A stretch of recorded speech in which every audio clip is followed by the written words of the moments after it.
जय हिंद साथियों, और आपका बहुत बहुत धन्यवाद। आज मैं आया हूँ पंचायत चकाल में। तो आज मुझे यहाँ पे जो प्ले ग्राउंड बना था इन लोगों ने बड़ी अप्रोच की थी कि सर आप हमारे एरिए में आइए और हमारा ये प्ले ग्राउंड देखिए कि जिसमें 2022 में जो हमारे डिप्टी कमिश्नर थे उधमपुर की मैडम इंदू कंवल चिप जी, उन्होंने ये प्ले ग्राउंड के लिए स्पेशल रेवेन्यू डिपार्टमेंट से जो लैंड ट्रांसफ़र की गई थी आरडीडी डिपार्टमेंट को, तो उसका खसरा नंबर था 285/209 और ये कोई 6 कनाल के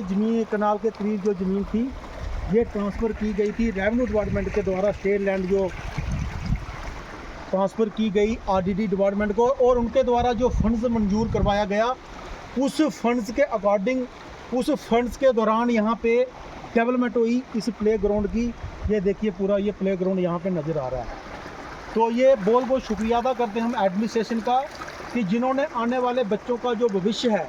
आप देखोगे जिन जिन पंचायतों में जिन जिन एरिया में प्ले ग्राउंड बनते हैं तो वहाँ के ही बच्चे आप देखोगे कबड्डी में, फुटबॉल में, आप देखोगे वॉलीबॉल में, आप देखो क्रिकेट में जो बच्चे आज स्टेट लेवल और नेशनल लेवल और इंटरनेशनल लेवल पे जो परफॉर्म कर रहे हैं, तो वो वही करते हैं जिन गाँव में और जिन दूर दराज इलाकों में प्ले ग्राउंड की सुविधा, जो बच्चों को खेलने की सुविधा मिलती है छोटे छोटे बच्चों को, तो वही बच्चे आज जो है हमारे हिंदुस्तान में इन गेम्स के थ्रू अपना जो फ्यूचर बनाते हैं और उस एरिया का भी नाम रोशन होता है। लेकिन मैं तमाम एडमिनिस्ट्रेशन को बताना चाहता हूँ कि यहाँ पे क्या हुआ है कि जो डेवलपमेंट हुई है,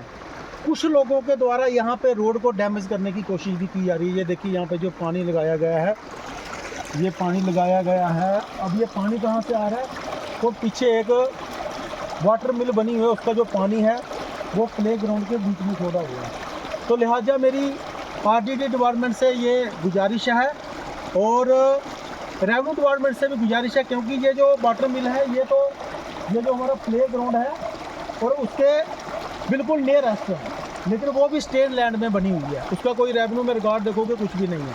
जो हमें प्रैक्टिकल प्रूफ मिला है, हमने जो रेवेन्यू डिपार्टमेंट ने जो हमें इसकी नकलें दी हैं, नक्शे दिए हैं, जो भी दिए हैं, वाटर मिल का कोई भी जो है ये स्टेट लैंड में बनी हुई है और इसका जो है कोई भी